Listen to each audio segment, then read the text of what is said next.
Hi guys, good morning. Niya na po ta guys. So, chika-chika minute na santa.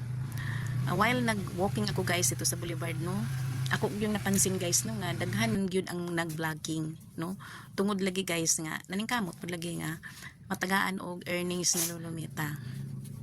Dili man sa ingon nga monetize na kaw. O dako na ka og kwarta diri sa kuan sa imong paghimog mga video, no, kay basihan man sad guys good and views, no.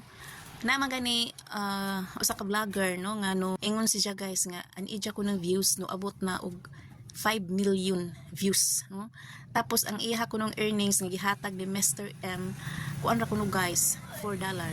Dugay na daw siya nga vlogger, no. Sige siya nag-upload og mga video kay ang iha ko ng mga earnings sa una nga mga video dagko man kuno ang gihatag ni Mr. M. Karon kuno guys no gamay na kuno ang earnings ng gihatag ni Mr. M sa iyang mga video. Ako gilantaw guys ang iyang followers almost 700,000 na ang iyang followers. So how come nakita nga mga small content creator, no, nga maglisod man gani aron pag-abot anang 500 views, no, kung ang inyong lantaw na ako mga video nga gipang-upload diri sa Reels sa Facebook gamay lang kung views.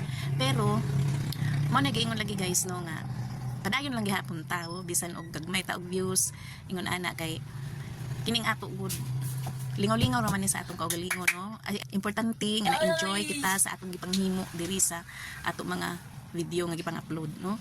Kay sa tinuod lang no makawala jud og stress, no. Magluto-luto ka, magsayaw-sayaw ka, magistorya-istorya ka. So ingon ana no malingaw ka. Sa dili lang ta ma-stress, na dili lang ta ma-pressure. Kung ang iban mga content creator mga dagko sila og earnings. Kay salamat guys.